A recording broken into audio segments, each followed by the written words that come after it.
Now live on the phone with Kendra Day and Danny. I just want to pronounce your last name, Mendero. Is that correct?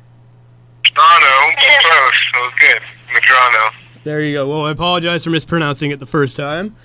So thank you very much for joining us on Radio Nation. It's a pleasure to have you on, and I understand this is your international/Canadian debut on radio. Yes. That's a great, exciting thing for us. Perfect. Yeah, thanks so much for having us.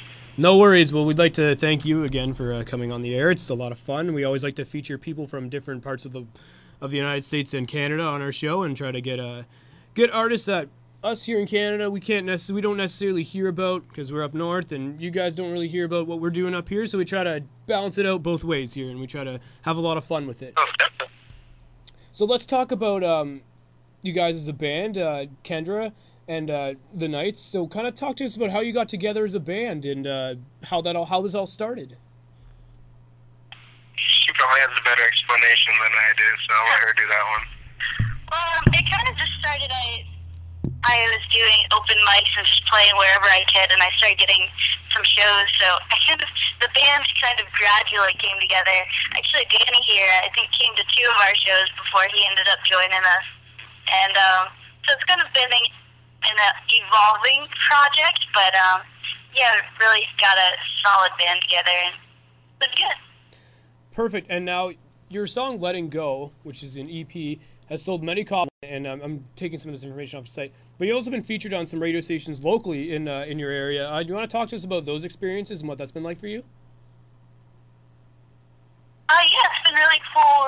We're on this station called Radio X in Fort Lauderdale, Florida, and been in their studio a couple times, and that's been a blast. They have us on their local show, and on they've also got like a Sunday cool down hour or something like that, and also another station in Miami. So it's been cool. So I guess you're like our 3rd station. It's been quick, I could say that. Like very swiftly did it build up to like getting onto the radio, playing constant shows. Myself, I started out in multiple bands, and a buddy of mine was like, "Hey, come watch me. Come with me to this show to see this chick play. She's auditioning or something like that." I went out. I loved it, and I've been playing ever since. And like, she's got her act together. I'll tell you that much. Well, that's awesome to hear. Now, what has been the biggest challenge for you guys as a group, and Kendra for yourself? Being from Florida, I mean, probably more of an advantage than maybe being a musician from Canada. But has you experienced challenges in your own careers? Well, I would say that our biggest challenge recently is our guitarist just moved away, so we're kind of trying to find someone new. So that can be challenging. Just I guess Miami, Florida can kind of be a transient place. People come and go, so right. Hard to stick sometimes. And in terms of just being from Florida, do you find that that's sort of an advantage? I mean, up here in Canada, you take someone like Justin Bieber. He comes from small town Ontario, and that's not necessarily we're known for music. It's harder for Canadian ourselves known. Is it hard for you guys in Florida to really get your name out there? Getting the name out there. I mean, people enjoy us when they see us. Getting the name to spread, I would say, is always going to be difficult no matter where you're from, in all honesty. Miami, it's a little more difficult because it's very, very high, like, party and dance and stuff like that. So electronica. Yeah, yes. A lot of electronica and, like, just a lot of, has that Latin flavor, it's Miami. Right. For this type of stuff, it's a little, it's a smaller scene, but at the same time, the people who do come out, they're diehard, for the music, and they help push it. Now, I have to ask, what is the difference? Not literally, but I mean, is there a difference in the types of crowds you get when you go to a church as opposed when you're playing at a bar? Definitely. From think the rock fest that we did to which rock fest? The one right before we went to the Keys. When we played at the church, playing for churches. Oh, the Easter? Yeah. Yeah, I mean, it's a little bit of, well, the show. That was for like high schoolers though, which made it different. But I don't know.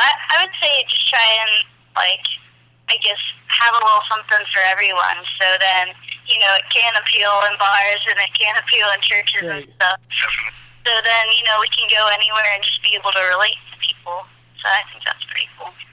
Now, I'm not sure if you're listening to the show earlier in the broadcast, but I do this with every artist that I have on the show, whether it's a band or a group, whether it's a band or whether it's just an individual artist. But how is your writing style? Do you have to hear? Do you guys hear plays just kind of jam out and then you kind of write lyrics to it, or do you have lyrics already written and then sort of make a beat to go with it? I would say the first few songs I really wrote based on the acoustic guitar and then just kind of built stuff around it. But then some of our later stuff, like we have a song called Calling All Monkeys, which is kind of fun. It's a real drums and bass song. So, like, I would say since I started out kind of as a solo project, then, you know, the stuff from then was like stuff that I could do solo, but since then we've really built stuff together and it's been good. For the most part, like, she'll bring an idea and we all play, you know, different styles, but all mesh together really well. Like, our drummer is very big on jazz. Myself, I'm big on jazz, but I'm very heavy into, like, you know, the harder rock and roll and, like, the indie folk all at the same time. And our drummer isn't into jazz. He's into Led Zeppelin. Okay, he loves Led Zeppelin, too. Jazz and classic rock. But, I mean, all together, I mean, we just kind of, like, bring what we like to play and try to make it all fit. And it sometimes does, and it sometimes doesn't. I like to think it does. Well, it's obviously very great stuff. Having listened to a few of your songs, it's fantastic work. Do you want to talk a little bit about the song "Letting Go" and like kind of how that came about?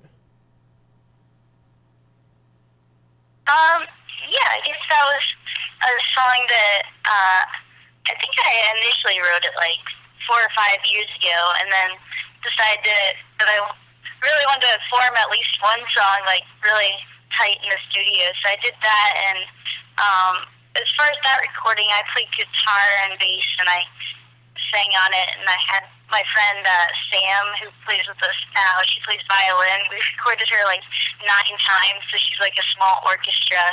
And I had my friend Andres play drums and Camilo play guitar. So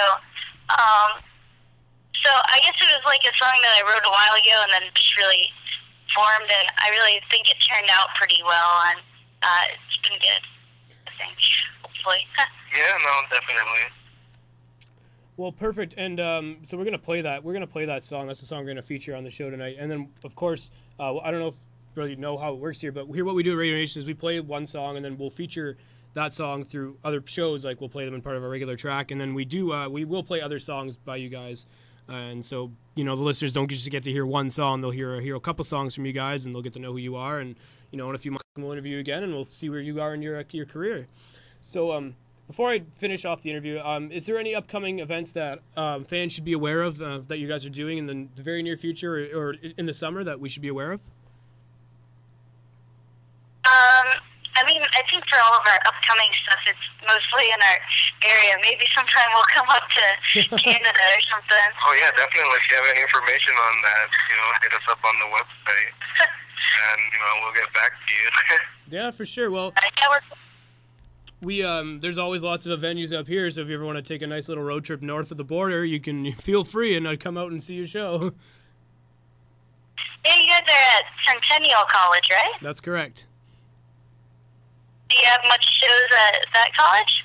Our college, the college that we're on, that I'm on, is it's the smallest campus of a college network. It's really small. It's probably about the size of a gymnasium at some high schools. Maybe that's a little bit of an exaggeration, but it's quite tiny. But the area of Toronto does have a lot of venues that do take in a lot of artists. Doesn't matter what your style is. If you come up there and you say you're from Florida, I'm sure there's a venue that's looking for somebody at any level, because there's lots of venues in Toronto. That's the great thing about living in the city, is there's always lots of good music to go around in the city. There's always lots of events that are featuring people. So if you ever just look into the music scene, or you're ever actually like thinking about coming north, or let me know, and I can definitely tell you some venues to look at, because there's always people that you know, are looking for artists to come in their venue and play at their bar or play at their But in terms of our college, it's really small, so there isn't much of a music scene per se here. At the bigger college, they do bring in some people. Now, I don't know who, or I haven't really heard anything. You don't hear it on the smaller campus as much, unfortunately. Mm-hmm.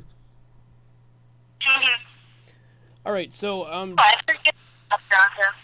yeah, and before I let you go, just one final question: is there anything else that you'd like to add to the interview that maybe I didn't touch on, or maybe I didn't research, or not research, but maybe I didn't touch on that you'd like to talk about? I mean, not too much. Just I want to thank you again for having us, and anyone can check us out online at KendraDayMusic.com, and I hope you like what you hear. We got the EP live streaming on there, and some pictures of us rocking out and doing our thing. Good stuff, yeah. Good stuff on there. So is there anything else you wanted to add, Danny? Well, go ahead. Yeah, listen in, everybody, and enjoy it. Call in and request it so we can become large in Canada. That'd be awesome.